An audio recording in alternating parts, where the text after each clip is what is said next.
Ayun, sa wakas nahanap ko si Tatay William. Hi guys, bali ito yung yung dating line up natin na nasunog yung kanyang kubo. Yan, dito ko siya nahanap sa palaisdaan. Bali gumagawa siya ng kubo daw niya. May kakitaan niya balay mga napuran. Kakitaan niya balay mga napuran. Dati ayudam, may kan? Adaman ayuda mo. Yan.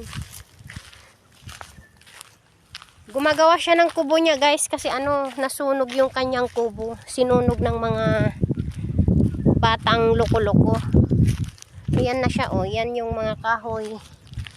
Kung saan ko siya hinanap, nandito lang pala sa palaisdaan. Ito daw yung baging pa dito Datati aramidam nga kubo-kubam. Yan guys. Ito daw guys yung yung gagawin niyang kubo niya. Yan, puntahan natin yung kanyang kubong nasunog. May kan nga rin. Ito na siya guys, si Tatay William na nasunugan.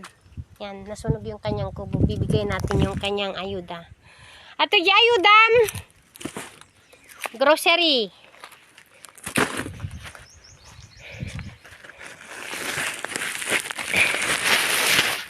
10 kilos nga bagas. Bale din natin pagturturugam nga itata. Di agawid ka jay. Yawid mo jay. Awat awan ti kubom itapay. Awan pa ti kubom. Baling guys, wala pa siyang kubo. Gumagawa pa lang siya ng kubo niya kasi nasunugan last month.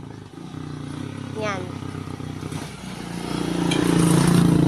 Iyawid mo nga dati ayuda mi jay. Bali dito ayuda mo ko yan, nagapo kini nagapo ti grupo mi nga Dasolanos Reelers, dati nga nagitid kanyam. Tapos dati nag-sponsor nga nagitid ti Australia. Kini Sis Elma, thank you sa kanyang kapatid na nagbigay, nag-sponsor, thank you kay Sis nang pangalan nito? Sis Lorna at saka si Sis Eli, thank you so much. Yan po yung yung ayudang galing po sa aming grupong Dasolanos Reelers. Iyawid mo pengar datoy, tatay. Iyawid mo. O sige. Atoy adati ka. Lukataman nga ron takitaem takargana. Sige lukatam. Won, ipakita ta. Nanya takargana.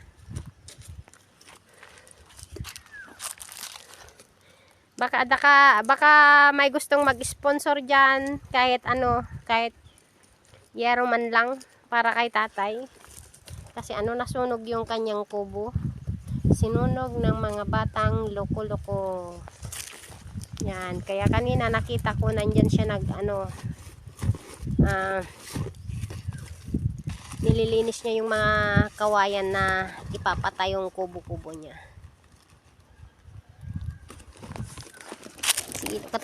Tapos makita dah.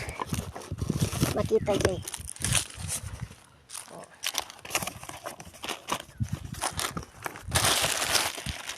Ito na siya guys. Tinapay. Grocery. Dakapim. Anda tinapay, da cream. Yan. Si Tatay William. Sige po.